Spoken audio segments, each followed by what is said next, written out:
ये कहना गलत नहीं होगा कि हर पार्टी में कोई ना कोई दागी मंत्री होता ही है। किसी को जल्द सजा मिल जाती है तो किसी के गुनाह को पैसे के दम पे दबा दिया जाता है। इसी दागी मंत्रियों की लिस्ट में ओम प्रकाश चौटाला का केस अब सामने आया है। दिल्ली की राउज एवेन्यू कोर्ट की स्पेशल सीबीआई अदालत ने शुक्रवार को ओम प्रकाश चौटाला को आय से अधिक संपत्ति मामले में 4 साल की सजा सुनाई। हरियाणा के पूर्व मुख्यमंत्री और इंडियन नेशनल लोकदल प्रमुख ओम प्रकाश चौटाला को 4 साल कैद की सजा सुनाई गई है। चौटाला 50 लाख रुपए का जुर्माना भी लगाया गया है।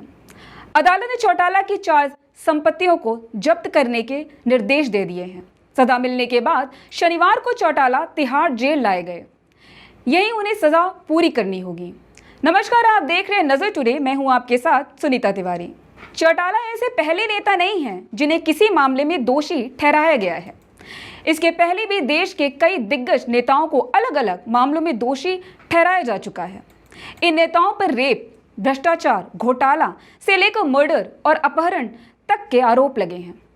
हम आज आपको ऐसे ही देश के अलग अलग नेताओं के बारे में बताएंगे जिनके ऊपर जघन्य अपराध के इल्जाम लगे हुए हैं। सबसे पहला नाम है लिस्ट में लालू प्रसाद यादव का। राजद प्रमुख लालू प्रसाद यादव चारा घोटाले के 5 अलग अलग मामलों में दोषी करार दिए गए हैं। सभी मामलों में लालू को सजा मिली है। लालू अभी भी सजा काट रहे हैं, हालांकि अभी वह जमानत पर बाहर चल रहे हैं। चारा घोटाले के अलावा लालू पर रेल मंत्री रहते हुए भ्रष्टाचार के भी आरोप लगे हैं।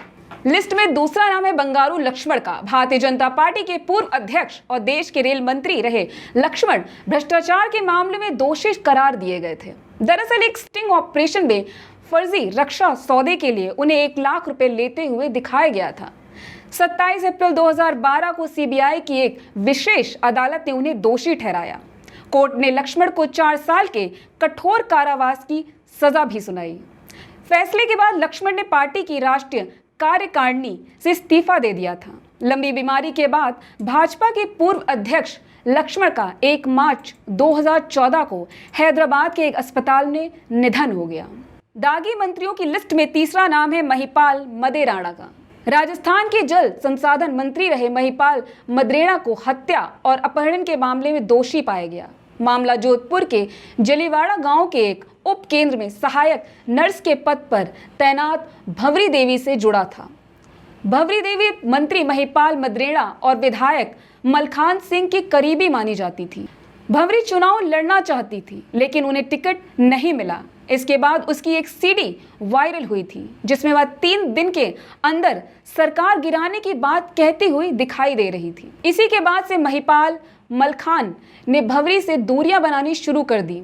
बता दें कि सितंबर 2011 में वह गायब हो गई थी। उनके पति ने महिपाल मदेराणा और मलखान सिंह समेत कई पर एफआईआर दर्ज कराई थी। हालांकि बाद में जांच में सामने आया कि महिपाल मलखान के साथ साजिश में उसके पति भी शामिल थे। भंवरी की गर्दन कार की सीट में दबा दी गई थी, जिससे उसकी मौत हो गई। इस मामले में 17 आरोपी जेल भी गए। महिपाल 2011 से 2021 तक जेल में रहे। पिछले साल उन्हें जमानत मिली। कुछ महीने बाद उनका भी निधन हो गया। इस लिस्ट में चौथा नाम है सुखराम का। पीवी नरसिम्हा राव की सरकार में दूरसंचार मंत्री रहे सुखराम को भ्रष्टाचार के मामले में सजा हुई थी।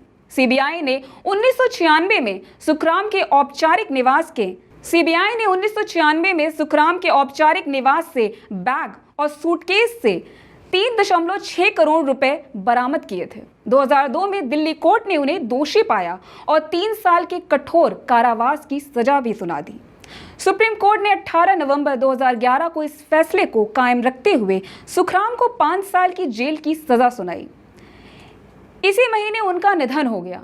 अब देखना यह होगा कि क्या जो बचे हुए दागी नेता हैं, जिनके अपराध अब तक सीबीआई के नजरों और पहुंच से दूर हैं, उनके अपराध कब सामने आएंगे जो समाज के लिए हानिकारक हैं। आज के लिए मुझे दीजिए इजाजत। देश और दुनिया की तमाम खबरों को जानने के लिए देखते रहिए नजर टुडे।